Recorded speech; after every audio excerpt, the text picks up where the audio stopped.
고등학교 과학 어디 한번 해볼까요? 자, 여러분 만나서 반갑습니다. 지금 이번 주에 그쵸, 지난 수요일에는 물리랑 화학 그리고 앞 시간은 생명과학 같이 알아봤는데요. 이 시간에는 지구과학을 같이 알아보려고 해요. 지구과학 그쵸? 이 지구를 구성하는 땅, 바다, 대기 뿐만이 아니에요.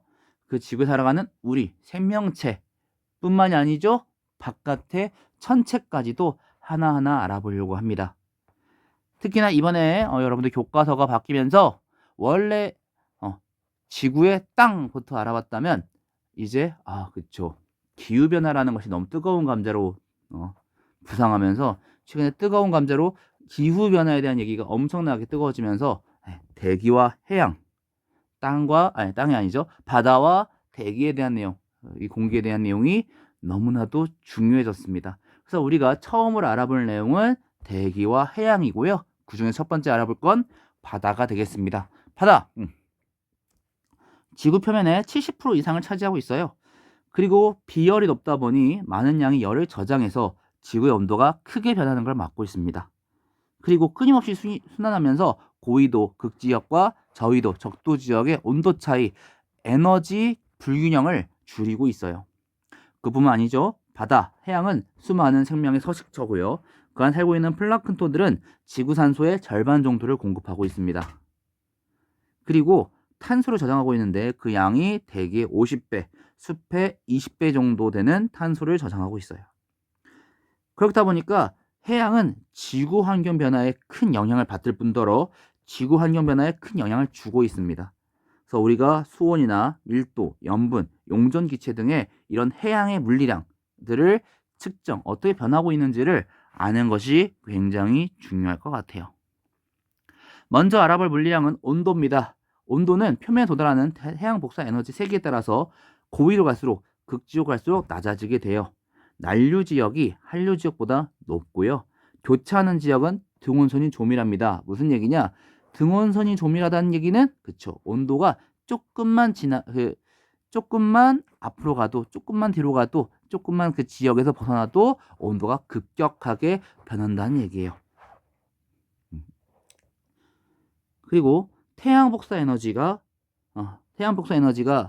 이 온도에 큰 영향을 줄 텐데요. 수심 10% 이내에서 이미 85% 정도가, 수심 100m 이내에서 99% 정도가 먼저 흡수되다 보니까 표층, 얕은 바다에서 깊은 바다로 갈수록 이 바다의 깊이를 점점 내려갈수록, 깊은 데로 갈수록 수온이 낮아지게 됩니다. 그래서 이 온도에 따라 이 해양을 세 가지 층으로 나눌 수 있는데요. 먼저는 태양 복사 에너지의 대부분을 흡수하다 보니 수온이 높고, 바람에 의해 섞이다 보니까 깊이에 따라 수온 변화가 거의 일어나지 않는 일정한 혼합층을 먼저 우리가 만나게 될 겁니다. 혼합층은 바람의 세기, 해류, 그리고 가열이 되느냐 냉각이 되느냐 등에 따라 두 개가 변하게 됩니다. 혼합층보다 좀 더 깊게 들어지면은 갑자기 온도가 급격하게 떨어지기 시작하는 수온약층이 나타나요. 수온약층은 안정한 층인데요. 안정한 층이라는 것은 이따가 볼 심해층, 굉장히 물이 차가워요. 혼합층, 그 태양 복사 에너지의 영향으로 굉장히 온도가 높아요. 그 사이에 낀 수온약층은 상층부는 온도가 높고 하층부는 온도 낮을 거예요. 즉 대류 현상이 일어나지 않습니다. 그러다 보니까 혼합층과 심해층 사이에 물질과 에너지 전달을 막고 있어요. 심해층은 수온이 낮고 온도 변화 거의 없는 층입니다. 이미 태양 복사 에너지가 닿지 않기 때문에 굉장히 낮은 온도로 유지되고 있고요. 고위도 극지역에서는 어차피 태양 복사 에너지가 거의 닿지 않기 때문에 표층과 심층의 수온 차이가 작습니다. 그래서 혼합층, 수온약층, 심해층이라는 층상 구조가 잘 발달하지 않아요. 두 번째 알아볼 해양의 물리량은 염분입니다. 염분은 해수 1kg에 녹아있는 염료의 양을 그램수로 표시한 것이고요. 전 세계 해수의 평균 염분은 약 35 psu 정도 됩니다. 하지만 여기도 그 지역이 어떤 특징을 갖고 있느냐에 따라서 염분이 달라지는데요. 강수량이 증발량보다 많은 곳, 즉 비가 많이 오는데 증발은 상대적으로 적게 일어나는 적도 지역 같은 경우에는 염분이 대체로 낮은 특성을 갖고 있어요. 반대로 증발량이 많은, 비는 적게 오는데 상대적으로 증발은 많이 되는 중위도 지역은 염분이 높은 특징을 갖고 있습니다. 즉 우리가 어떤 얘기를 해볼 수 있느냐? 증발량과 강수량의 차이. 증발량에 비해 강수량이 적을수록 염분도 높아질 거야 라는 얘기를 생각할 수 있겠네요. 그리고 이제 결빙이 일어나는 곳, 얼음이 얼는 곳들은 이 물이 얼다 보니까 상대적으로 염분이 높아지고요. 빙하가 녹는 것은 담수가 유입된다는 얘기이기 때문에 염분이 낮아지는 특징을 갖고 있습니다. 즉 빙하가 녹는 것처럼 담수가 육지로부터 유입되는 곳은 물의 양, 소금 양은 그대로인데 물을 많이 녹이는 거잖아요. 더 많이 공급하는 거잖아요. 염분이 낮아지게 되고요. 극지역, 이 고염분의 해류가 유입되는 곳 같은 경우에는 염분이 높아집니다. 세 번째 알아볼 물리량은 밀도입니다. 밀도는 물질의 단위 부피당 질량으로서 일반적으로는 1.022에서 1.028g/세 제곱센티미터고요. 밀도가 다른 해수가 접하게 되면 밀도가 큰 무거운 해수가 작은 해수 아래로 내려가게 됩니다. 수온, 염분, 수압의 영향을 받게 되는데요. 염분이 높을수록 질량이 높다 보니 밀도가 크게 되겠고요.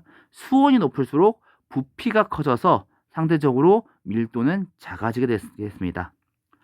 수심에 따라서도 밀도 생각해 볼 수 있어요.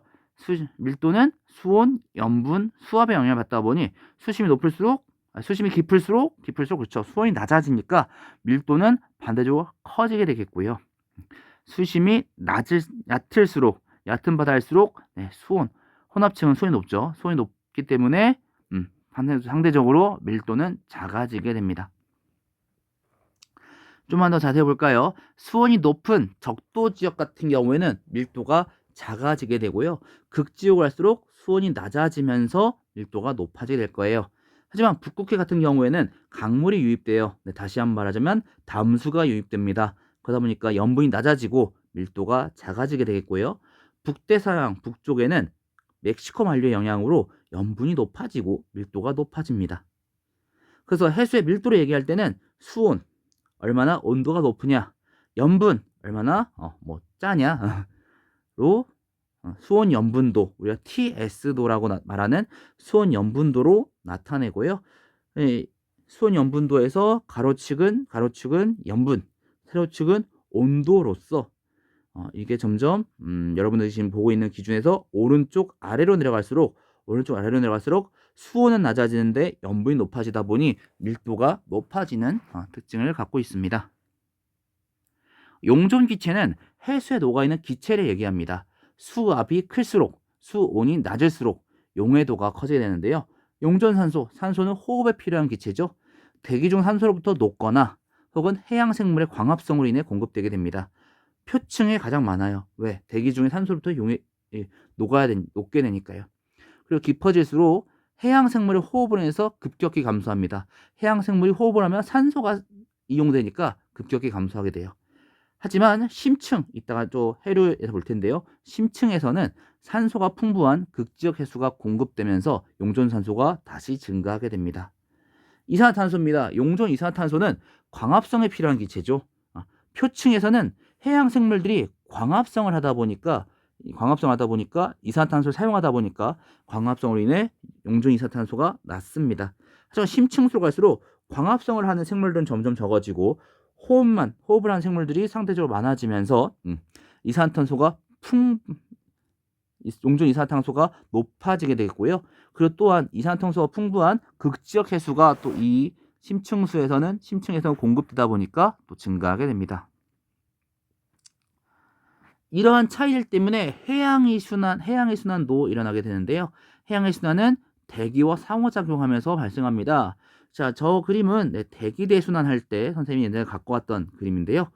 대기대순환, 적도 지역에 과잉된 열 에너지, 그리고 극지역에 부족한 복사 에너지, 이 에너지의 불균형을 줄이고자 대기대순환과 해양의 순환, 해류의 순환도 일어났었어요. 해양의 순환은 크게 두 가지로 볼 수 있습니다. 표층수들이 순환하는 표층순환. 표층순환은 바람에 의해 해수가 순환하는 것이고, 지구의 자전이나 대양의 형태, 이게 땅에 가로막혀 있으면 옆으로 지나가야겠죠. 그 형태 등으로 인해서 방향과 세기가 변하게 됩니다. 하지만 그뿐만 아니라 깊은 물, 심층수도 역시 순환하게 되는데요. 표층수 아래에서부터 해저까지 밀도에 의해 순환되게 됩니다. 밀도는 아까 말했다시피 수온과 염분으로 인해서 정해지기 때문에 열염순환이라고도 우리가 얘기하기도 해요. 심층순환 좀만 더 자세히 볼게요. 고위도에서 냉각과 결빙으로 인해서 차가워지면서 밀도가 커져서 해수가 가라앉게 됩니다. 그래서 그린란드 주변이나 웨들해에서 이 물이 침강하게 되고요. 가라앉게 되고요. 그리고 적도 중앙부에선 다시 용승, 상승하게 됩니다.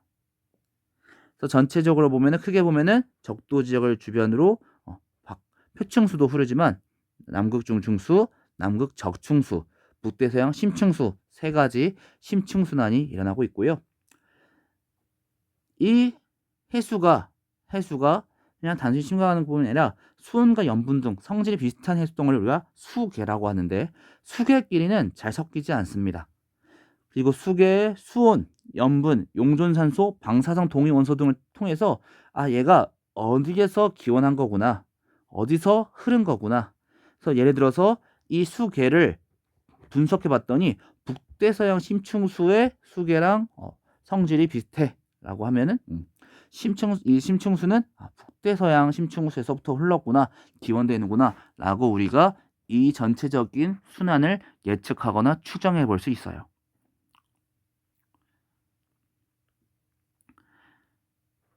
심층순환과 표층순환은 서로를 흐르게 해주는 원동력입니다. 아까 표층순환 바람에 의해서 만들어졌지만 그것만 있는 것이 아니라 심층순환, 이 밀도로 인해서 또 깊은 물에서 이 심층에서 또 순환이 또 일어나면서 침강과 용승이 일어나고 계속 순환하면서 기후변화에 어떤 영향도 받거나 영향도 줄 수 있을 것 같아요. 다시 한번 심층순환과 표층순환은 서로를 흐르게 해주는 원동력입니다. 바람에 의해서 표층순환이 일어날 뿐만 아니라 그 가운데서 침강이 일어나면서 또다시 용승이 일어나면서 서로를 흐르게 해주고 있어요. 그뿐만 아니라 그 가운데서 열 에너지를 서로 전달하고 있고요. 또 앞에서 우리가 밀도할 때 혹은 용존산소, 용존 이산화탄소 얘기할 때도 얘기했지만 이 풍부한 산소들을 서로 공급해주고 있어요. 이 지구의 균형을 맞춰주고 있습니다. 하지만 우리가 아까 처음에 얘기했었죠. 이 대기와 해양, 기후변화 때문에 우리가 앞에 배운다고 얘기했어요. 기후변화에 의해서 어떻게 변할지도 한번 우리가 생각해 볼 수는 있을 것 같네요. 자, 오늘 얘기는 여기까지입니다. 첫 시간부터 참 많은 내용을 했는데요. 첫 번째 바다 알아봤다면 다음 시간에는 이 바다와 계속 뗄래야 뗄 수 없는 계속 조금씩 얘기 나왔었죠. 바람이라든가 대기대 순환이라든가 다음 시간에는 이 대기에 대한 얘기를 해볼까 합니다. 계속 약간 좀 첫 단원부터가 기후변화에 좀 초점 맞춰 있다 보니까 계속 약간 조금 어두운 얘기가 나올 수도 있지만 우리 친구들 앞으로 살아갈 이 세상에서는 빠질 수 없는 얘기인 것 같네요. 그래서 단순히 머리로만 이렇구나 저렇구나 하고 이해하는 것이 아니라 한번 이 흐름을 잘 이어가면 좋을 것 같습니다. 자, 오늘 너무나 고생하셨고요. 이제 앞으로 이제 지구과학 계속 이어갈 텐데 어떤 느낌인지 잘 모르겠네요. 다음 시간에는 대기 한번 얘기해 보도록 하겠습니다. 오늘 너무나도 고생하셨습니다. 우리는 다음 시간에 뵙겠습니다. 고등학교 과학 다음엔 어디부터 볼까요?